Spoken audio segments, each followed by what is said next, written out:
So today we're still continuing on our relationships series. That's right, relationships. We don't want the ship to sink. And we are tackling and getting involved in and digging apart and picking apart and analyzing the different types of relationships that exist in our lives, whether that's family relationships, marital relationships, singleness and dating. We had Will weigh in on that one, which was great. Thanks, Will, by the way, for participating in that. We've talked about, we were talking about parenting today, which is really great, which is a very interesting yet crucial portion of relationships that we don't always dig into too much. But we want to talk about that a bit today. So we actually, we had some pictures lined up of Len and Leanne and their family. However, we are having technical difficulties this morning, so we don't have those pictures. So if you could just briefly just describe to us what your kids look like. Tell us a bit about your family. Tell us about your family. Well, we have 3 amazing children. Our oldest daughter is Lauren, and she's 27, and she is married to Taylor, our wonderful son-in-law as well. And they both live in Williams Lake. They are both RNs in Williams Lake, have amazing jobs, and they have blessed us with 2 of the best grandchildren. The best. 2 granddaughters, Alora, who is 2, and Maya, who is 7 months. And just, it's the best. Being grandparents, when they say, man, I wish I could have had grandchildren first, it's true. You do and spoil and do things with your grandchildren that you didn't do with your kids. And then our son Marcus is a pastor in Powell River. He is the assistant pastor there. He's involved in youth and the children, and they're really a team over there that do everything together. And he is actually going to be ordained to be a reverend in November. Very proud of him. And then he's made us, what do you call that? Dog parents? We're dog grandparents now. He just got a puppy. That's a thing. Yeah. It's a thing, yes. Yeah. That is a thing, I think, yeah. And then, do you want to do our third? Or yeah, sure. And then our third child is Brianna. She's 22. She and her husband, Noah, who is also an awesome son-in-law, by the way, in case they're watching. They've been married. I think that might take it away if you say, in case they're watching, I better say this. If they weren't watching, wow. Just kidding. No. Len said to the kids this morning, we're speaking this morning, why don't you watch? I'm like, you did? Yeah. Keep us honest. Keep us honest. And so Brianna and Noah have been married just a little over a year now, and they're finishing up their last year of Bible college. And so Noah wants to pursue youth ministry, and Brianna's passionate about discipleship ministry. And so that's our family, and we love them. In fact, this morning, and this is kind of common, we had a Facebook group messenger thread rolling this morning about what everybody's doing and who's where and what and so on. And so, we love staying in touch with them. That's awesome. That's awesome. Well, thank you for sharing about that. And the reason why we wanted them to share a little bit about their families is because they are parents. And now, they're parenting well, and they've got kids that are not only loving Jesus, but also connected into ministry and serving the Lord, which is really amazing. But that is not a common thing, right? So what historically we don't see happen too often is pastoral parents raising children and then their children also following those footsteps. It's not super common for a lot of reasons. And so we're excited and thankful to have this couple here with us today to share a bit about their journey. And Maria's prepared a little bit, and she's got some questions as well that we're going to go over, just so we can glean a bit from those who have gone before us. We can glean a little bit about where have we done well, what have we done poorly, how can we learn, what can we adjust, and really learning and growing from someone else's experience, which is part of relationships, right? So we learn about relationship from relationship. Yeah, so I just wanted to start by saying, if you think that this is not going to apply to you because you're not a parent or you're a grandparent, you're not a parent anymore, or you're single, whatever stage of life you're in, you are wrong. As believers, we are called to parent those that are the next generation under us. And so no matter what stage of life you're in, this will apply to you. You'll either be a parent one day, or you're helping your kids parent, or you are called to actually parent those that are maybe fathers fatherless and motherless that are out in our communities. And so really glean from how can I do this well. We're going to split this over a couple weeks. So we're going to talk today about this topic of really teaching them about who God is and how do we raise them in that, how do we love them in that, how do we do those portions. And we were so excited when they came, when they were going to come, because I was like, okay, James and I can sit up here and talk about what we think, but the reality is that our kids aren't out of the house yet. And so we can think we're doing a great job, but we really don't know yet. That's really what it comes down to, is it's kind of hypocritical for us to be speaking on some of those because we don't know yet. And so to have seasoned people who have been through it and have 3 kids who are loving Jesus, that is an honor for us to get to ask you those questions and see how you did that, the mistakes and the good, the bad, all of it, and the ugly, right? Not that your children are, just in sometimes. Yeah, we're not saying your kids No, are good, bad, and I've ugly. seen them. We're They're all just, beautiful. They are beautiful children. Okay, so we're going to turn in our Bibles. I forgot my actual Bible, so it's on my phone this morning. Joshua chapter 4, starting in verse 20. I'm just going to read a couple passages. We're going to start there. I'm going to give you a little bit of background. So this passage, we've got the Israelites. They are coming out. They've just come out of Egypt. They just crossed the river. And God tells them to take some rocks and make this like little statue thing. And that's where we pick up our story. And I just want to hear what he says. Why? Why do you do this? So starting in verse 20, it says, And Joshua set up at Gilgal the 12 stones they had taken out of the Jordan. He said to the Israelites, in the future, when your descendants ask their parents, what do these stones mean? Tell them, Israel crossed the Jordan on dry ground, for the Lord your God dried up the Jordan before you until you had crossed over. The Lord your God did to the Jordan what he had done to the Red Sea when he dried it up before us until we had crossed over. He did this so that all of the people on earth might know that the hand of the Lord is powerful, and so that you might always fear the Lord your God.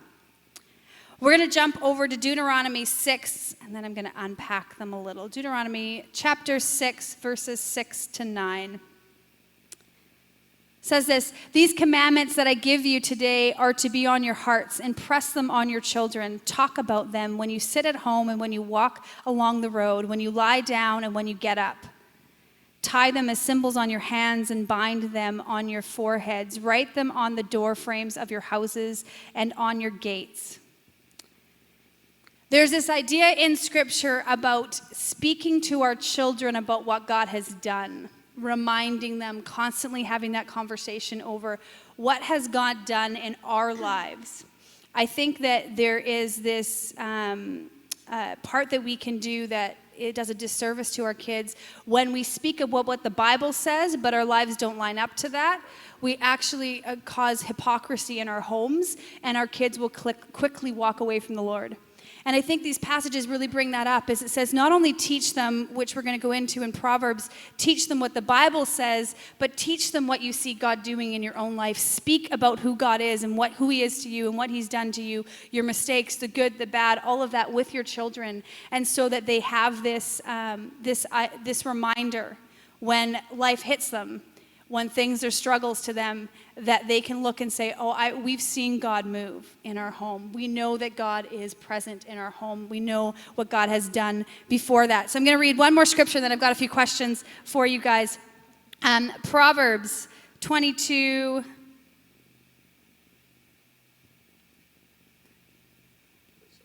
Yeah, you're right. I didn't say that, did I? Proverbs 22, verse 6. I just want to give, if Uncle Bob and Auntie Betty are watching this morning from up in Grandview, every time I hear this scripture verse, so you don't know, Uncle Bob and Auntie Betty have been staples in this church for their whole lives, mostly, at least my whole life. Every time I hear this verse, I think about Uncle Bob, because I think I've heard him quote this verse more than anything else in the Bible. He says it, hey? He quotes it about as much as he breathes. Yeah, I think so, right? Yes. But it actually is stuck with me. It stuck with me as an adult, and it's something I think of often when I parent my kid. And it says, my kids, not just one kid, because I have 3. My children sometimes more than 3. We'll talk about that next week. Proverbs 22, verse 6, it says this, Start children off on the way they should go, and even when they are old, they will not turn from it. So in this conversation about teaching your kids about who God is and speaking about what God's done in your life. So my first question for you, and James, if you have things that you want to add that we've done, do you have anything to add before I ask them questions? Not at all. Okay, great. Oh, yes, I do. Okay. When she says she has 3 children, I am not one of those kids, okay? Just so we're all aware Does of that fall into the sometimes more category? Sometimes. It's true. It's a true statement right there. So first question, what intentional things did you do in your home to put these scriptures into practice? Well, first of all, we are not perfect parents. There is no manual for parenting that we could find ever. But there is some things that we did that I think really did establish some of this. And one of them was making mealtime a priority. That was one of the first things I thought. Now, of course, our kids were busy. I really appreciated the girl dancing over there. It was beautiful because our youngest daughter is a dancer. And so she was out like 4 and 5 nights a week dancing. But we still made mealtime a priority from when the kids were little till they left the house. Dinner was 5:30. We would sit around the table. If they couldn't be there, that's fine because they had a commitment. But it was always a priority, and we always made intentionally that time for them and with them, whether it was 5 minutes they gobbled the dinner and they had to go to something or what, but they knew that was family time. And as they grew older, our times around the table became longer, and we would talk and make coffee and chat, and I thought one time, we established this in them young, and I see it with our oldest kids who have kids now. She's doing it now as well. No, that's a great, I hadn't thought about that actually, but that's absolutely right. I think the other thing, just in terms of the integration of faith and life, obviously as pastors, the church was a big part of our lives. And even though I was, the associate pastor, the lead pastor, we really felt like this was something that we as a family did together. And so, they were just like that. They just grew up knowing that. I don't think they knew any different, that was a big part of who we were. And so there was a consistency there that I think was really helpful. Now, I'd lose my paycheck if I didn't show up at church very often. So, there was that motivator as well. But there was a consistency there that I think really helped them because it showed not just that Sunday morning was a priority, but more so that we were living our lives really for Jesus. And when the kids were little, they didn't understand that when Daddy went to work, he went to church. They didn't quite get that. And I remember when they were really little, I love to read, and I read lots of different stuff. And for whatever reason, they had this great impression when they were little that whatever I was reading was the Bible, which was amazing. I spent hours and hours reading the Bible. But that was just sort of the ethos of our home. And so we could probably maybe think of some really intentional things that we did, but it was more so just making it part of who we are and what we did. And we might get into this a little bit more, but I know I was very conscious of the fact that if they saw a different dad on the platform or a different dad preached than what they got, and I preached to them at home sometimes too, you believe me, but a different dad who preached than the dad that was at home, that was going to create an unhealthy disconnect for them. And I don't know that I always got it right, but I feel like there was an authenticity that I really tried to pursue, and hopefully they saw that. If your kids are watching, they can tell us whether or not, you can add in the comment and let us know if they're telling the truth up here. Did you have something to add, Leanne? I was just going to say that very thing, that we always tried to be the same people at home as we were at church, and that we loved our people in our home as much as we loved our people in the church. Right. And the kids knew that they always came first, and the church didn't. Yeah. That's good. Is there anything you want to add about either our experience or your experience? No. I think for now that's good. The only intentional thing that I've really done consistently is given the kids giving the kids freedom and encourage them to do that in a safe environment. I think that's crucial. My parents, probably much to their chagrin, gave me a lot of freedom when I was growing up to be able to figure things out, whether that's figure out how to use tools or figure out how to get to and from the city safely in my vehicle or whatever it may be. And I think that freedom is important because it spurns on a curiosity and a desire to go out and to explore and to do things and to actually grow up, which is crucial. And so I think that's something that's been intentional on our journey anyway. Yeah. Can I ask you guys a question? Yeah, Is that sure. right? Yeah. I'm curious, did you do like family devotions on a consistent basis? No. No. No, neither did we. No, we didn't. You know what? I think and again, I look at it, and we've thought about it, and we feel like kind of guilty, right? Like you're gonna go, maybe we should have. But I think, like to add on to what James said, I think we really wanted to give our kids freedom to say, okay, here's what Scripture says. Yeah. Here's what we've seen God do in our life. We did have for a big period of time where we had. We really relying on God for finances every month. We had no income coming in, and that went on for about a year. And every time money would show up in an envelope, we didn't know where it come from. We wrote it on the wall in our laundry room, and with the date. And so we had a visual as a family of God's provision in our lives. God was providing. God was faithful. So I think we did do some of those things.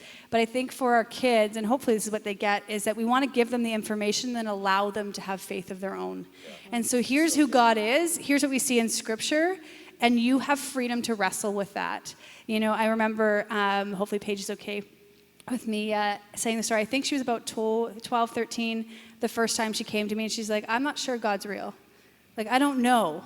Like, I see that he's real in you, and I see that your guys' stories as parents, but I don't know for me, which was crazy for me because this is, both of my kids have really had pretty prominent spiritual gifts from when they were young. Like Paige would get dreams and she would come up and tell us her dreams. And so for me, I'm kind of looking like, God speaks to you all the time. But I think it was just so normal to her that for her, it seemed like, I just don't know if this is God. And so the inside of me was like panicking, right? Like, and I'm just like, she'll be fine. Yeah, like James like, she'll be fine. She'll be fine. Again, because I'm probably more controlling than he is. I try not to be, but that's my natural nature. And so to give her space and be like, okay, like, you know what? Then you need to pray about that. Like, ask God to show himself. I was so thankful because it only lasted, like, I think a day, and she showed up at a worship night, and one of the other young adults who knew her just came over and spoke something so clearly into her life. Like, I know you're having pain in your knee, and I just want to pray for your knee, and this is what's going on. And I remember, like, it was just like, oh, thank you, God. I'm thankful that wasn't a long, but just, I say that to say, like, given freedom to have faith of their own, I think was our intentional thing of this is what we believe. But you don't need to be what you think we want you to be. Like be who you want to be and figure it out on your own. Yeah. And I would agree with that with our children. We never said you have to volunteer in the church. You have to be a part of ministry in the church. But if you want to, we encourage it. And we wanted them to go around their own gifts as well. And, you know, our kids did have a little bit of rebellion, and we walked through that with them. And I made sure to keep a very open communication with the kids, where one of our kids was going to parties, and I would say, is there going to be alcohol? And that child would say, yes.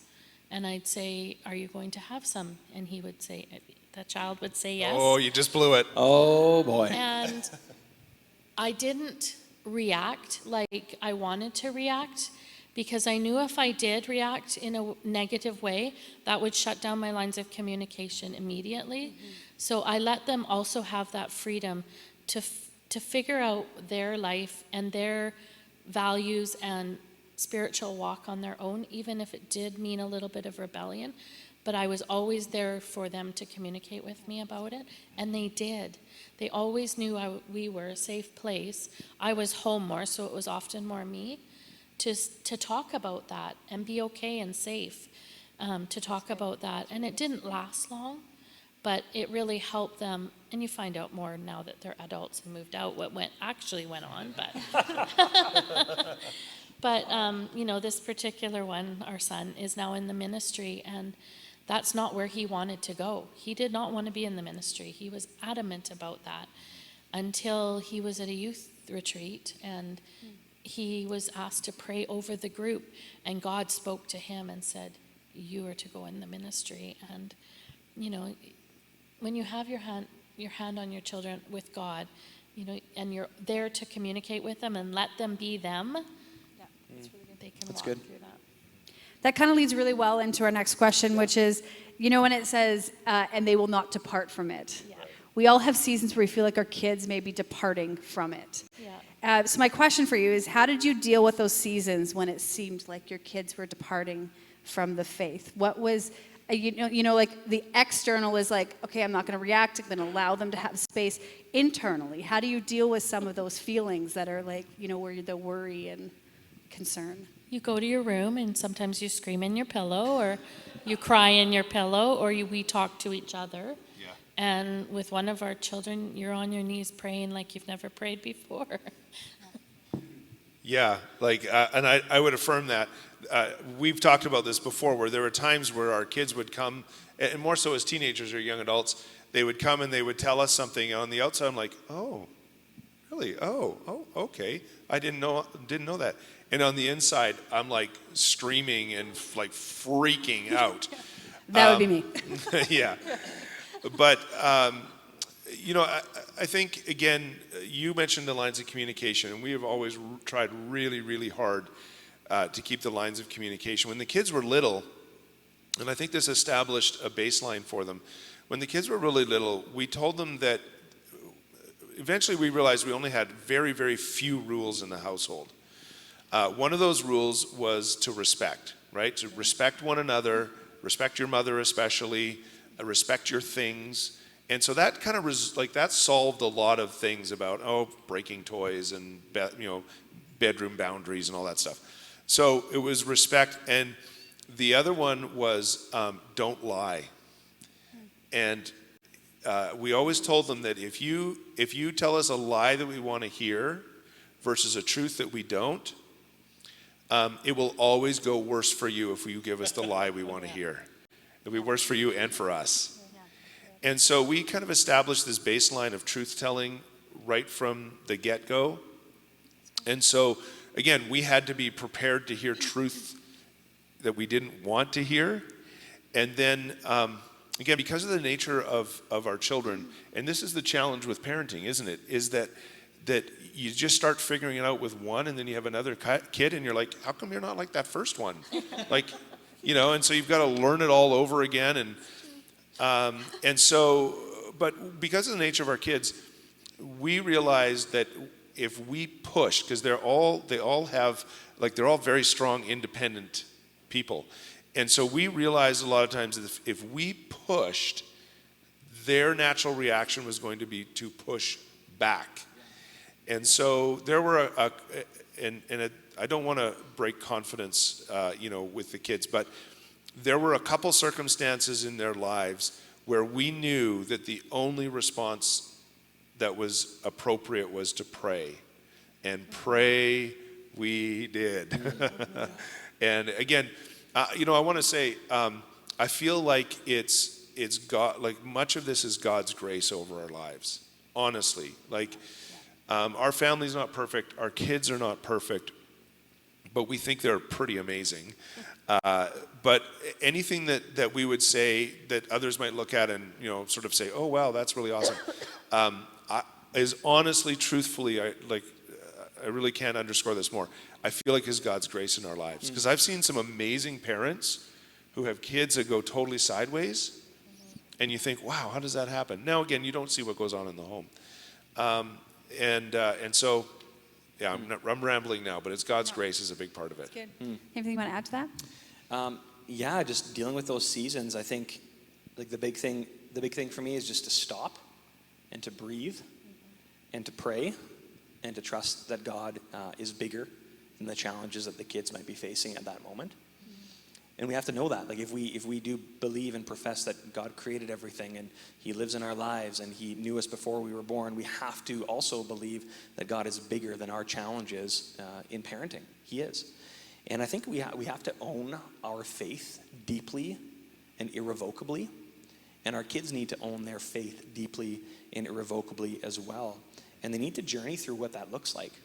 And I think part of that journey is the wrestling of what is faith. Do I believe? Is God real? And we need to allow our kids to go through that without trying to hem them in or keep them contained. We need to allow them to wrestle with God, because the outcome of them wrestling with God is far better than the outcome of them wrestling with you. First of all, your kids are probably stronger than you when they hit a certain age, and they're going to beat you up. Second of all, the reality is that God's bigger than you, and God can put them in their place when he sees fit. And I think our role as parents sometimes is just to stop, breathe, and pray, and just trust that God is going to keep them on the track, on the roller coaster. Yeah. That's good. Really good. You have something to add? I just got a message from our youngest daughter, hi Brianna, that yes, she is the perfect one. She just wanted everyone to know that. She's watching, isn't she? She's watching. She wanted to know. She's our Okay, it is youngest. clear. It has been clear that she is the perfect one. According, maybe not her husband, according to Len had to throw in, like, he's a good son-in-law too. Like, I better say that. He I'm is just an kidding. amazing son-in-law. I'm just kidding. I'm Her- just her kidding. husband, Noah, yes. right? Noah? Noah, You were yes. loved and valued. We're just joking. Yes. And Brianna was a very good kid. She really didn't cause us any trouble. They're all going to watch this later, and it's going to be fun for you. Yeah, actually, let's put it this way, none None that that we we know. specifically know of. Yeah, totally. That's it, right? She's either really good at hiding, or she was a really good kid. But hopefully, it was the Actually, latter. that springs another thought that as you guys were talking, I was thinking about, and I hope I'm not jumping ahead here, but Leanne said one time, as we were talking about parenting together, and she said, we're not raising children, we're actually raising adults. Absolutely. And that completely changed.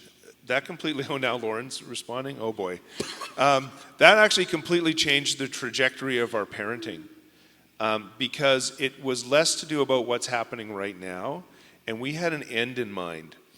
And the end in mind, and this comes a little bit out of my family dynamic. I have two older sisters, but as a family, we're not particularly close. At least, we're not close in the way that I had sort of pictured, I wanted our family to be. And so, the end that we had in mind was to say that we didn't want our kids just to love each other because they shared DNA, but we actually wanted them to like each other. And so I had this vision in my mind that as adults, even if they lived in different cities, they would make the effort to connect with one another. If they were in the city, they'd have lunch with one another. And there's a whole other, like we've got our family Facebook messenger thing going on. There's a whole other dialogues that happen outside of us among them. That is just so cool and that we really, really love. But this is how this sort of cycles back to parenting. And I was just thinking about this now, so tell me if I'm wrong. But I realized that actually You didn't hear was, Leanne. She said the kids will. The kids will tell you if you're wrong. I realized actually that there was a time where the kids began to hold one another accountable or covered for each other. But Don't get any ideas, girls. yeah, but Stop there was taking actually a time as they became teens and young adults where they actually began to hold one another accountable because of the relationship that had been nurtured among them. And again, I'm not going to get into the details, but I can remember a specific circumstance where our son Marcus and our eldest daughter Lauren had as I think they were older teenagers, had a drop down, drag them out, yelling, screaming, get it all out on the table fight, which by the way, typically we didn't allow them to do as children. We didn't allow them to fight. But we had a sense like they had to sort something out between themselves, and in the end it was going to help us. So we just let them at it. But that was, I think, an unintended consequence, and it certainly wasn't any brilliance on our part. It's more after the fact, we see that dynamic in play. And I think now, as parents of older children that are married and older, we sit back and we watch their dynamics as friends.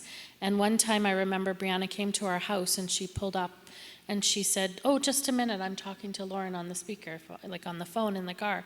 And just to watch your kids connect and be friends as they are adults now is truly such a blessing as parents. And That's good. And I want to just say too, Lauren is a perfect child as well. She's texting you, isn't she? She's an amazing mom. Oh. She's an amazing wife. Okay. And she's an amazing cook. Did she give you a script to say? No. Okay, good. We're just Those are all waiting on for your own. Marcus Not to Mark. chime in here. So And I have anytime. my phone because I have notes, not because I'm texting. but Yeah. I think your light is on your phone. I don't know how you turn it Your off. but- flashlight, there you Oh, go. the flashlight. it? Oh, gosh. Blinds me. Okay, go ahead, hon. Yeah. Oh, yes. Okay. Marcus is probably in church, like doing his own, because he works at a church. So that's probably why he's not chiming in yet. He'll listen later and text you all the things and be like, I had things to say. So for sake of time, I'm going to give you some scriptures. I'm going to tell you give you a bit of what they say, and you can look them up later. So Ephesians 6, verse 4, and Colossians 3, verse 21 says very much the same thing. And it talks about this idea of do not provoke your children to anger. As parents, that's our job, is do not provoke your children to anger. And I want to pair that with down to Hebrews, chapter 12, verses 7 to 11. It talks about how God disciplines us, and how, actually, you know what, I'm going to read that one because I think it's worth reading. I just need to pull it up. And that's Hebrews 12. Hebrews 12, verse 7, starting verse 7 to 11. It says this, endure hardship as discipline. God is treating you as his children, for what children are not disciplined by their father. If you are not disciplined and everyone undergoes discipline, then you are not legitimate, not true sons and daughters at all. Moreover, we have all had human fathers who disciplined us, and we respect them for it. How much more should we submit to the Father of spirits and live? They disciplined us for a little while as they thought best, but God disciplines us for our good, in order that we may share in his holiness. No discipline seems pleasant at the time, but painful. Later on, however, it produces a harvest of righteousness and peace for those who have been trained by it. And I think why I want to pair them together is that there's this delicate balance as parents between we are called to not provoke our children to anger, but yet we are called to discipline them. And it actually says if we don't discipline them, we do not love them. If we love them, we are called to discipline them. But it says there, but discipline sometimes is painful and does not feel good. And so how do you, what did I actually send you as questions? So let's start with, what does it mean to not provoke your children to anger? And if you want to add it in there, what is that line between discipline and provoking? What did that look like in your home? Do you have any wisdom for that? So this is something where we actually had to sort out between us, because our families of origin had very, very different discipline models. Leanne literally was spanked once as a child. Once. Like, she remembers it. Once. Just once. I stuck my tongue out in the bathroom mirror and my mom saw. Yeah. So I really didn't do that. And that's about as bad as it gets for her. Like, in my world, as a child, I counted a good day by the number of spankings I got. Fewer was better, more, of course, was worse. So Everybody's laughing in the audience, by the way. They get this. They get Only this. the older ones. The The younger older ones are like... the younger ones are like, is this a thing? We're not promoting spanking. We're just talking about our stories, just in Yes. case, Yes. Calm you down. Oh yeah, that's right. Just I write me know. a letter, okay? It's not There supposed you to be a thing anymore. So,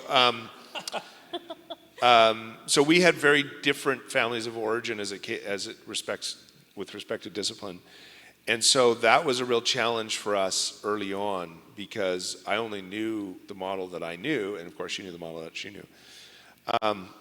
But when it comes to provoking children to wrath, one of the things that I heard at some point, Andy Stanley, who I admire greatly, did a teaching on parenting, and he talked about control. And, as your children are very, very young, you have all the control, right?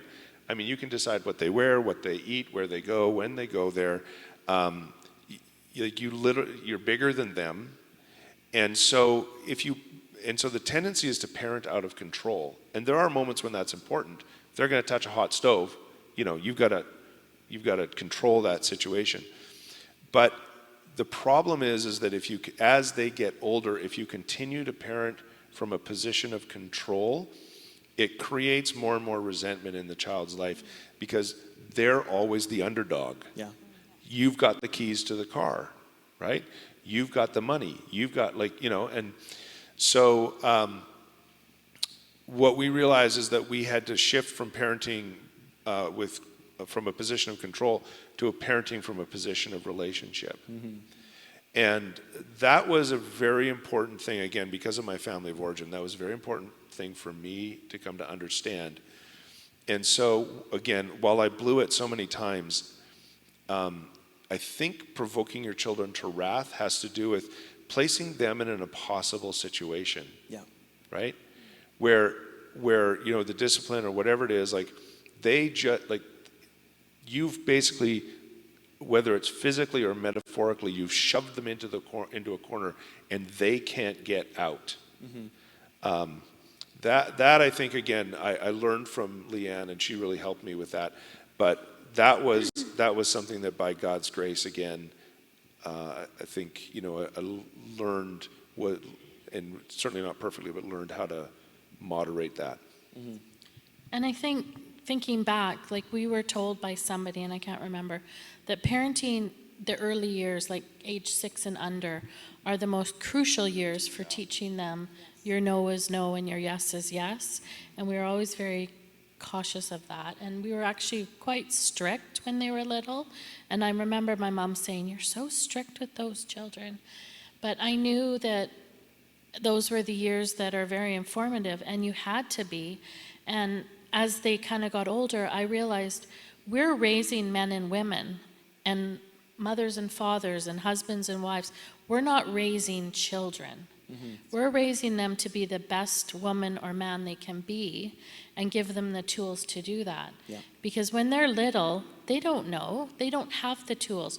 We are called to teach them to do that. And it's terrifying. And all 3 of our children are very different personalities. And we quickly learned that we discipline them differently as well. And what worked for child A didn't work for child B or C. We had to figure that out. But we did learn that being strict with them early on did help, because they really did trust when our yes was yes and our no was no. And I would underscore that consistency of yes and no. Like, again, and I don't mean this to sound critical, we never did the counting thing, 1, 2, 3, whatever. It was like, if it was no, it was no. If it was yes, it was yes. And sometimes it was painful to follow through on our yes or follow through on our no, but Sometimes you punish yourself as yeah. well.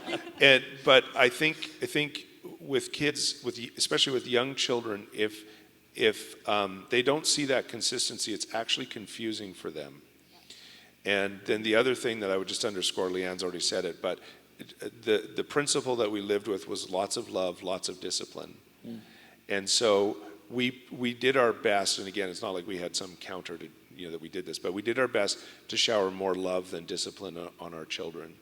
But especially in those early years, in those formative years, you know, there was a lot of that being applied.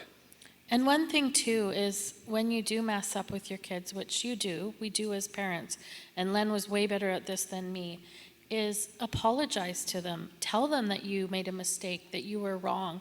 And I watched Len do this more than me. It was harder for me to do. I'm sorry, kids. But he was a real example to me of doing that. And I think the kids thought, you know what, even parents can mess up sometimes, because we can, and we do.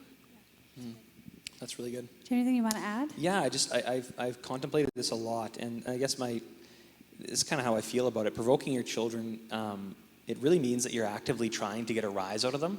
Like, you're pushing their buttons. You're going out of their way to push their buttons, and typically it's going to elicit a very strong and unwanted response, and they're going to get punished for it. But you're putting them in the position to be punished. And provocation really sets a child up for failure. Right. It gives them something to rise to the occasion of, and it's not typically a good thing to rise to. Right. And you're putting them in a challenging spot. So as a parent, I personally believe that there's a better approach to that. And I think too, like, for me, punishment and discipline are 2 very different things. Personally, is what my philosophy is on it. For me, I see that discipline really stems from discipleship. It truly stems from discipleship, whereas provoking leads to punishment. And it pits personality against personality. And if you've got kids that you're raising that have strong personalities, and you yourself have a strong personality, the provocation model can... There's no strong personalities in our home. I love you. And really, it pits personality against personality. And rather than choosing the higher road of recognizing the child's needs and choosing to just walk the journey with them through discipleship, you're typically putting them in a role, like Len said, you're backing them into a corner, and it can elicit a poor response. And so really, if you're raising, I love what you guys said, if you're raising adults, raising moms, raising dads, raising contributors, if that's the mentality you have, your approach to raising your little ones changes drastically, because now you're looking into the future of what you are forming today so that you can have benefit tomorrow. Yeah, I love what you said, Len, and James often, and Leanna, and James often says it like this. He says, if you haven't deposited enough in the bank, don't think you can withdraw. Yeah. You know, and so to make sure that you're not bankrupting your kids, that you've deposited enough love in there that you can withdraw when you need to discipline. And I love that. That's good. He puts it like that. Okay, so we're going to quickly, I'm just going to go through the last couple questions. So what did you do that you wish you would have done differently? Cleaned my house less and played with the kids more. Oh, everybody, can you clap for her on that one? That is phenomenal. Thank you for that. Do you think grandkids helped you see that? Yes, Yeah. absolutely. Because now when I go to the grandkids, I just go and play. And of course, I'm there to help my kids. But yeah, you just go and play, and you sit and you enjoy and you read books. And I don't worry about the house cleaning. Like, I worried about it way too much. Because it's not your house. Exactly. I worried about it way too much when my kids were little and we were pastoring, and I wanted it to be this perfect home and the perfect meal when people came over, and you can't get back playing with your kids again. Yeah, you can't. Man. In my case, I actually talked to the kids about this recently, like probably in the last year, where because of my role as pastor, there's a lot of flexibility. So the benefit of that was that I was at most of their concerts, most of their dance recitals, most of their rugby games. All three kids played rugby, by the way, both girls and our son. It's all their rugby games. And so I was, I had the blessing to be there. But what I regret, so it's maybe not some, anyways, what I regret is that a lot of times I was there in body, but I was not there in spirit. I was thinking about, and it's not just ministry, it can be work, regular work too. I was thinking about my responsibilities. I was thinking about the things I needed to do or get back to doing, and so if I have a regret, I would much prefer if I would have thought about being both physically and mentally present with the kids. And I feel like they would have had a better dad. And not just at the rugby games or whatever, but in the moment, they would have had a better dad if I would have done that. That's good. You also took time for them in different ways. Like Len, always on their birthday, from, I don't know when you started it. It was like early high school. Early high school or junior.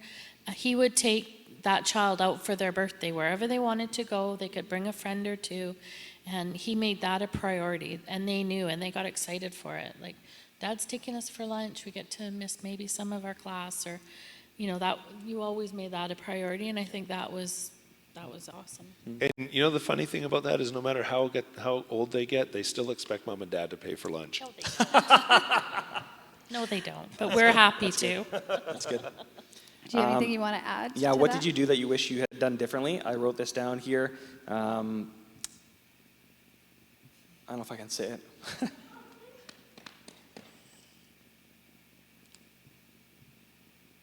Because both my girls are here, so Yeah. it's weird. You know what? I really wish that I had held and cuddled my girls more when they were little. I was, there's still time. Yeah. I was busy.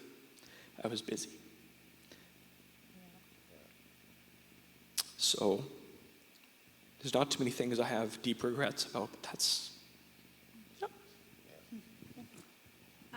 Carry on. No, we all need I have thought of the question too, and I'll give you guys the last one to think about while I answer the previous one. What could the church have done better, and what is the church's job in helping parents raise their kids? So if those are here who aren't parents, and what is their job to kind of help those families? My biggest regret up until this point, and it could change because again, they're not out of the house yet, so maybe I'll do something worse. But as of right now, I kind of echo what James said. Not necessarily just a hug and cuddle them. I think I've always spent time with them, but I think having fun with them. My default is to take care of them, like to make sure that all the needs are met, and I don't think as much about the fun. And I do play games with them, and I do things like that, but I think it's not just scheduled fun, just joking around, and that's something that I have to work harder to do naturally. And I just wish that, I would have probably spent less time scheduling our world, and more time just getting to just be present, like you kind of said, and playing with them. And I have tried, hopefully they noticed, tried to be more intentional about that, about getting to just sit and watch a show or play a board game or just listen to their day and really not jump into the teaching, mentoring side of me, but just kind of be there and be present. Yeah. Now our girls are sitting there with tears. And anyways, okay, love you guys. Stu's at home. Hopefully he's out of bed. Love you too. I'm not going to cuddle with you when I get home, Stu. As they get older, though, your girls, you do have more time like that as well. Yeah. As your kids become adults, I find that with my girls and even my son as well. You have different quality times together, because for us, they don't live at home. So when we are together, it's major quality. Yeah. So it's not lost. That's good. That's good. Okay, so my last question, quickly, as our red counter, it always goes in the red just in case you're worried about it. I promise you, it's always, it's actually just so that it keeps us, otherwise we just keep on talking. So last question, what could the church have done better, and what do you think the church's job is in helping parents raise their kids? Well, I think one thing for our kids is I would have loved to have said more or asked the church more to realize our kids are kids just like their kids. Just because they're in a pastor's home or their dad is a pastor doesn't change the fact that they're babies, kids, teenagers. They're the same as everybody else's kids. You have, I know, more to say about that. Well, I would just underscore that. An example of that was for a season, our kids went to Christian school, and our eldest daughter would come home so ripping mad because she was like, every time we do Bible, they all look at me like I'm supposed to know all the answers because I'm the pastor's kid. What do they do? What do they think we do? Just sit around the house, read the Bible all day? It's like, but that's apparently not, because you didn't do devotions with them. Only you did. Yeah, maybe we should have. Maybe we should have done more devotions. But she reacted to that assumption that just because she was a PK, she would have some greater, knowledge than the other students. I guess I've got a couple of thoughts about that. Again, one would be a personal response, and one would be actually a benefit. So let me start with the personal response, and I'll end on the positive note. The personal response would be that, again, as I think of my role as a lead pastor, we were 10 years in Kamloops. And those were the years where our kids sort of went from being children to preteens and teenagers and ultimately graduated from high school. In terms of my role, I actually wish that I would have protected them a little bit more from those assumptions, unfair assumptions and unfair expectations that church people sometimes placed on them. And I probably overcompensated in terms of I didn't want to exercise my quote-unquote authority as the lead pastor in an inappropriate fashion, because you've seen the other side where, you've got these PKs who just tear the building apart and they get away with anything and it's just chaos. So I wish I would have done that better, and I wish I would have had some more pointed conversations with folks in the church who were placing an unfair expectation on my kids. But there was a huge benefit. And Leanne and I could probably name at least a handful or more of adults in the church who were great influencers on our children. And they would speak into the lives of our children about things that sometimes we could not. We could have, but it was like tense, or they would be like, "Oh, Dad, like whatever," but there were adults, or at least people who were a little bit ahead of them in their lives, who actually took a genuine interest in them and who mentored them. And I think that can happen not just because our kids, or we were the pastors of the church. Like again, you mentioned early on that as followers of Jesus, we have a responsibility to make disciples.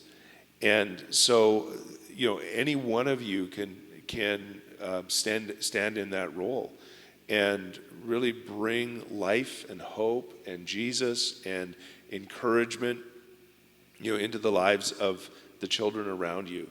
And it does so much to support the parenting, that mom and dad are doing certainly when everybody's on the same page with that. And so we really benefited from that. And it wasn't just youth pastors or children's pastors or whatever. Like, there were other relationships in the church that just naturally unfolded. And I think naturally unfolded is an important key, because it's always weird when we're like, "I want to mentor you," but they naturally unfolded, and they were a tremendous benefit. And we are blessed, and our children are better for it as a result. Anything you want to add? No? No, I'm good. Okay, yeah, I would totally echo that. I think as the church, and we'll end here, as the church, we need to recognize that we're called to be a family, which means you're called to help parents raise their kids, and not look at parents in this light of, oh my goodness, let me pick apart all the things they're doing wrong.